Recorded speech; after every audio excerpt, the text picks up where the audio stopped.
नमस्कार साथियों, स्वागत है आपका आपके अपने YouTube चैनल DS ऑफिशियल शिक्षा में। साथियों, हमने पूरा कालीन इतिहास देख लिया है। अब आज देखेंगे मध्यकालीन इतिहास। मध्यकालीन इतिहास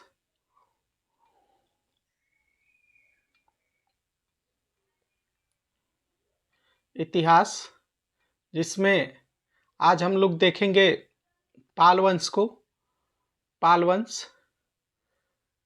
पाल वंश जिसमें प्रमुख शासक गोपाल,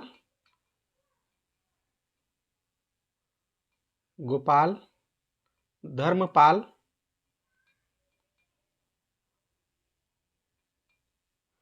देवपाल, गोपाल, धर्मपाल, देवपाल। इनके बाद आए जो है विग्रहपाल, उनके बाद नारायणपाल, उनके बाद महिपाल, उनके बाद रामपाल, रामपाल के बाद देवपाल। तो लास्ट शासक जो थे वो पाल वंश के वो मदन पाल थे। साथियों, पाल वंश को देखने से पहले मैं आपके समक्ष एक कहानी प्रस्तुत करना चाहता हूँ। साथियों, एक शहर के किनारे एक बरगद का वृक्ष था, जिसके किनारे एक शिकारी अपना जाल फैलाकर बैठा हुआ था और कबूतर का एक जोड़ा जाल में दाना बिछा हुआ देख और उसको खाने की लालच में आया और उसमें फंस गए। जब शिकारी फंस गए तो उनको लगा कि अब कैसे बचेंगे, और फिर जो उनका राजा था वो बोला कि चलो हम एक साथ जोर लगा के उड़ते हैं, जिससे हम जाल को लेकर उड़ सकते हैं। और सबने एक साथ जोर लगाया और जाल को लेकर उड़ गए। इसके बाद एक चूहा जो उनका मित्र था उनके पास गया और चूहे से बोले कि चूहा भाई, मुझे बाहर निकाल दो। तो चूहे ने बोला कि भाई, पहले जो राजा है मैं उनको बाहर निकालूंगा। तो राजा ने बोला नहीं, पहले मेरे साथियों को बाहर निकालो, उसके पश्चात मैं निकलूंगा। इसकी बात सुनकर चूहा बहुत खुश हुआ। वो अपने सारे साथियों को बुलाया और उनका जाल कटवा दिया और सारे कबूतर मुक्त हो गए। तो साथियों, इस कहानी से हमें ये सीखना चाहिए कि एकता में शक्ति है और हमेशा अपने मित्रों की सहायता करनी चाहिए, चाहे कितनी भी विकट परिस्थिति हो, उनमें उनका सहायक बने। तो साथियों, आइए आज के क्लास की शुरुआत करते हैं और देखते हैं पाल वंश में गोपाल को। 750 ईस्वी में गोपाल ने पाल साम्राज्य की स्थापना की। तिब्बती लामा इतिहासकार तारानाथ के अनुसार गोपाल ने ओवतपुर में एक बौद्ध मठ का निर्माण करवाया। 8वीं सदी में बंगाल में जो आंतरिक अव्यवस्था फैली हुई थी उसे मत्स्य न्याय कहा जाता है। धर्मपाल, इसके बाद गोपाल के बाद धर्मपाल आए। 770 से 810 ईस्वी में गोपाल की मृत्यु के पश्चात उनके पुत्र धर्मपाल राजा बना। धर्मपाल एक महत्वपूर्ण सफल शासक था।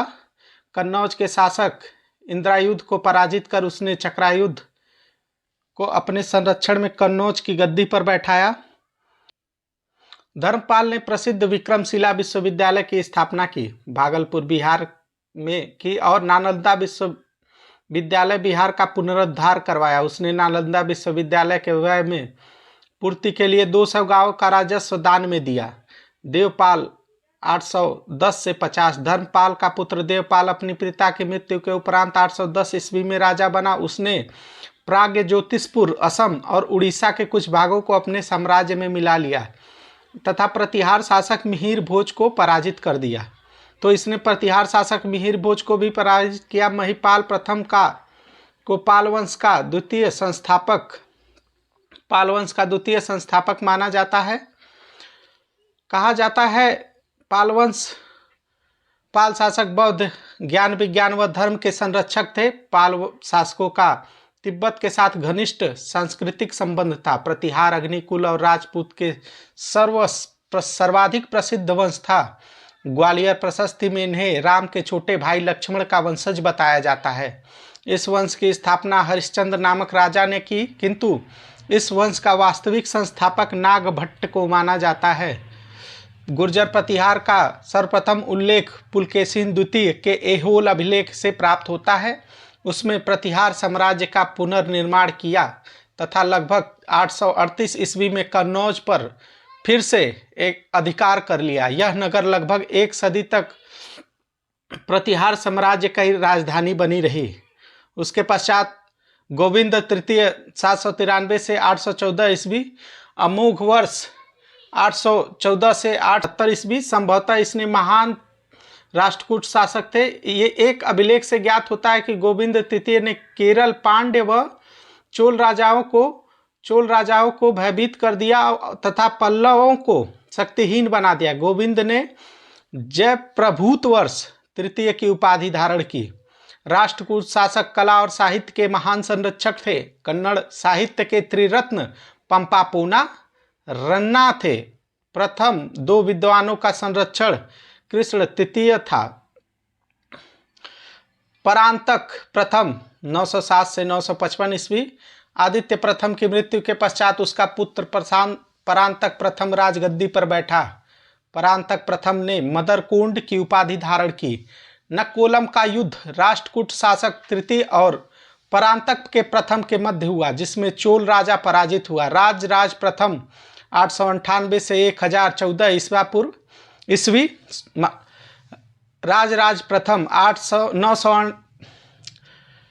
985 से 1014 ईस्वी।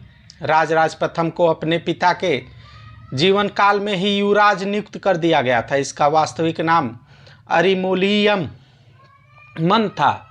उसने अपने पितामह परांतक प्रथम की लौह व रक्त की नीति का पालन करते हुए राज की उपाधि धारण की। इसके पश्चात तमिलनाडु के तंजावुर में स्थित बृहदेश्वर मंदिर पूरी तरह ग्रेनाइट से निर्मित है। इसने निर्मित करवाया। चोल वंश के राज प्रथम ने इस मंदिर का निर्माण करवाया। राजेंद्र प्रथम 1014 से 1044 ईस्वी, राजेंद्र प्रथम ने पांड्य और चेर राजाओं को पूर्णतः पराभूत कर अपने साम्राज्य में मिला लिया। श्रीलंका की विजय को परिणति तक पहुंचाते हुए उसने वहां के राजा और रानी के मुकुट व राज चिन्ह को अपने अधिकार में कर लिया।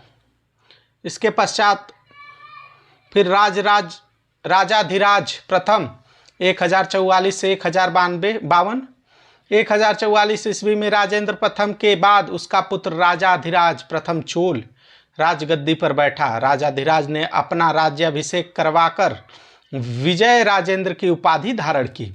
राजेंद्र द्वितीय 1052 से 1064 ईस्वी, राजाधिराज की मृत्यु के पश्चात राजेंद्र द्वितीय चोल सिंहासन पर बैठा, जिसने राजकेसरी की उपाधि धारण की। फिर उसके पश्चात चोलकालीन ग्राम प्रशासन की जानकारी परांतक प्रथम उत्तर मेरूर अभिलेख में मिलती है। बड़े गांवों को तनियर कहा जाता था। नटराज प्रतिमा को चोल कला का सांस्कृतिक निचोड़ कहा जा सकता है। इस काल में कांस्य मूर्ति अधिक निर्मित हुई हैं। होशेल की राजधानी हेलबिल्ड की संख्या में मंदिर बनवाए गए। इनमें सबसे भव्य होयसल मंदिर है। यह मंदिर चालुक्य शैली में का उत्कृष्ट उदाहरण है। तो साथियों, को पाल परिहार और राष्ट्रकूट वंश को आज हमने देख लिया, और इसके पश्चात कल हम लोग देखेंगे अरबों का आक्रमण भारत पे हुआ, उसके बारे में जानेंगे। तो अरब आक्रमण में जो है सबसे पहले तुर्की आक्रमण हुआ, तो तुर्की आक्रमण को देखेंगे। उसके बाद आगे की क्लास में देखा जाएगा। तब तक के लिए साथियों, जय हिंद, जय भारत।